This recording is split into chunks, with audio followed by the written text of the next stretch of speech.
Hey, this is Adam Newman from Adam Newman Talks, and today I'm going to talk about negotiation techniques. It's important to know about negotiation techniques because it doesn't matter how old you are, whether you're young, whether you're old, whether you're a student, or whether you're in business, you will enter into a scenario where you're in a negotiation with someone, whether that's for a job, whether that's for a car, whether that's for a house, or whether that's just for something online. And the thing is, you're probably negotiating against somebody who does that every day.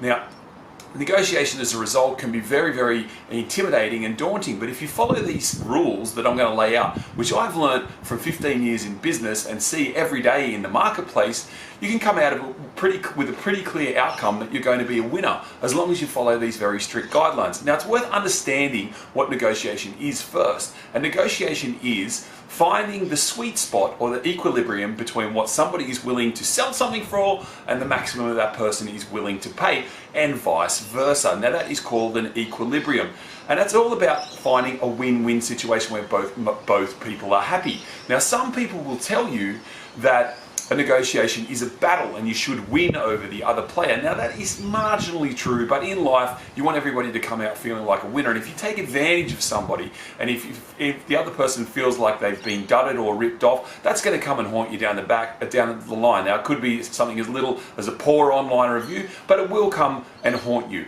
So a win-win is what you're looking for. But you do want to get a little win inside that win-win, because what you'll do is set a limit of what you're willing to pay if you're in a purchasing situation, and you'll set a minimum of what you're willing to sell for if you're in a sales situation. And you want to get as much as you can if you're selling, and you want to pay as little as possible if you are buying. So it's important to note that you want to win within the win-win, if that makes sense. Now, these rules, they're pretty hard and fast, and if you follow them, it's going to be pretty hard for you to go wrong. And the first rule is, do your research. Now, you have to understand the value of whatever it is you're selling or whatever you're buying. In the internet age, is so easy. You just go onto a range of websites and find out what various items are selling for or have sold for. In the case of houses, for example, there are websites dedicated to telling you what things in a certain street have sold for previously. So there's really no excuse. But you will be surprised how often people go into a negotiation without knowing the value of what it is that they're selling. Now, I have this hammer here, and it's important to remember. This is important to remember for later on down the line. Now, I've done my research. It's an old hammer. It's nothing special. It's done its job for me, and to me it's worth about $5. Now, if I was to sell it on the open market for $5 or more, I'd be pretty happy. The second rule is around the first offer. And it's not a hard and fast rule, this one, so you make your decision as you go, but I'm saying it's usually best to let the other person throw the first offer out there, and here's why. You wouldn't believe it. I've got 15 minutes to do this job. I just dropped my hammer down a drain. What can you do for me? You need a hammer? I need a hammer, mate. You want to buy a hammer off me? ASAP. Just so happens I have a hammer right here. What are you willing to give it to me for? Mate, I'll give you $15. Right now? Right now. Cash? Cash. So, enjoy. Now you can see in my little exchange there with the tradesman that I was willing to sell the hammer for $5, but because he had a few time pressures and he was in a different situation, he was willing to pay 3 times as much for the item. Now it's worth pointing out that had I sold it to him for $5, I still would have been happy.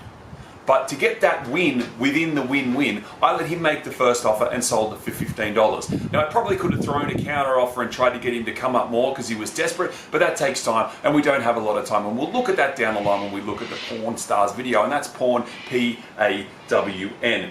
But it's important to know that when you do your research and when you think about what your first offer is you have to set yourself a very, very strict guideline on what you're willing to spend or what you're willing to sell for. So once you decide what something's worth, come up with a figure of your minimum and your maximum and stick to that like glue. Do not go outside that figure. So if you're willing to sell something, I was willing to sell at $5, I'm going to say I'm not going to take anything less than $4 on that item. And if he was to offer me $3, I'd walk away.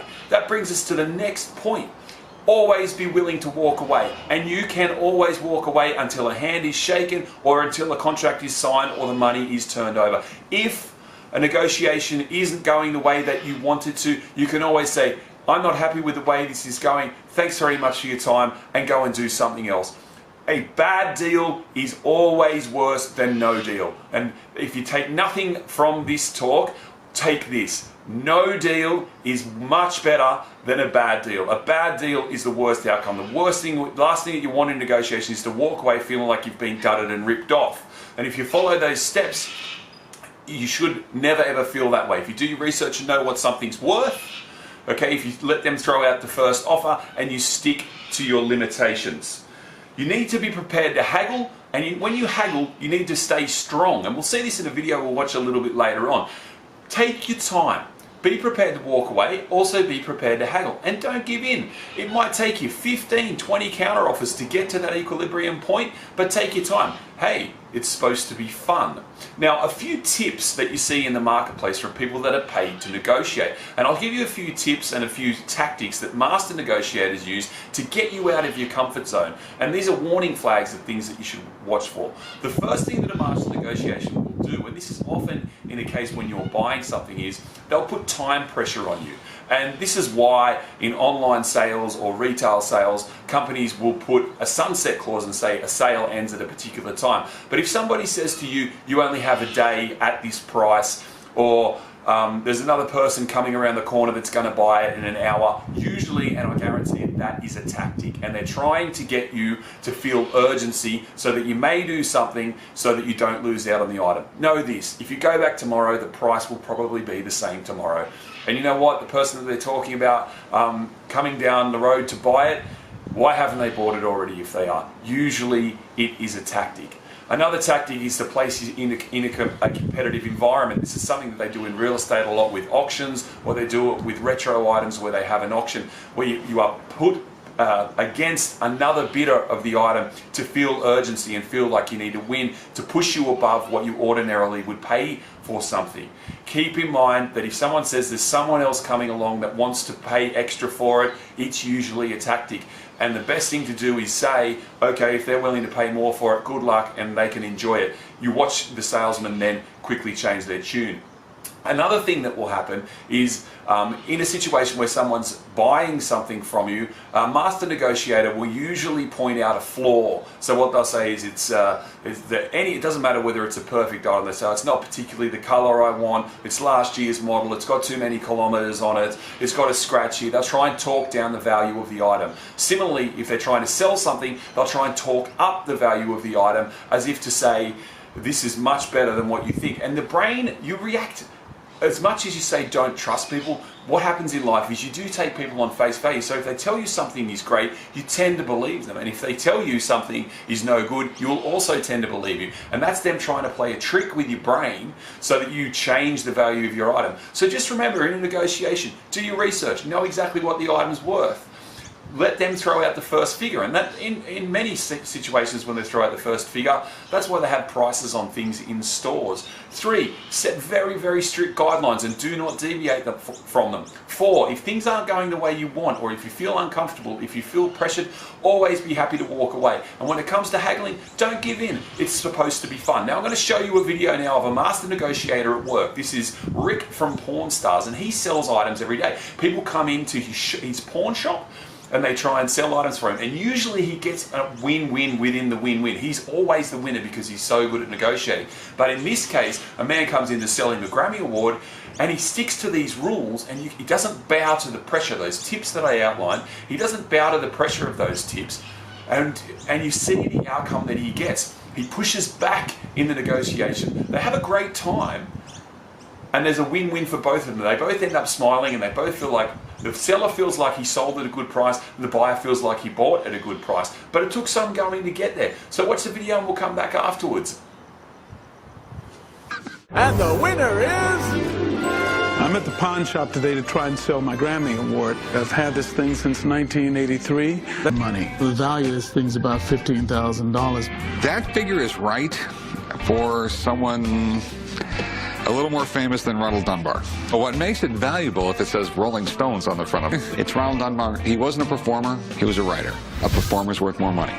Hey, no offense to Mr. Dunbar, but this thing just isn't worth as much as a big-name artist. That's not to say I don't want it. I mean, it is a Grammy, for God's sakes. It's not like they walk in the door every day. I wouldn't hold on to it if it was just a piece of junk. Oh, I understand. It is not a piece of junk. Okay. These guys won the Grammy. But since 1970, there's been 50 Grammys a year. So? So 50 times 40 is that's 2,000 Grammys out there. How many of those 2,000 Grammys have the names Best Rhythm and Blues for 1970 patches? Grammy Awards don't come up very often. When people win them, they tend to hold on to them. This is a rare opportunity, and I would love to have this sitting on my shelf. I'll let you have it for 6,000. 1,500, that's where I could go. That's what it's worth. And all I'll come reality. down to $5 grand for you. 1,500 bucks, that's what I could do. Meet me in between. I'll meet you in the middle of 2 grand. 3. I feel bad already. 3 grand. 2,200. 25. 23. 25. 23. We're at 25. 23. 50. 23.50. All right. Oh, man. You make it so I want to go take a shower now. Just give me my money. All right, let's go do the paperwork. Come on. This guy knew how to deal. No question about it. But I still got the thing for $23.50, and I can probably sell it for $5 grand.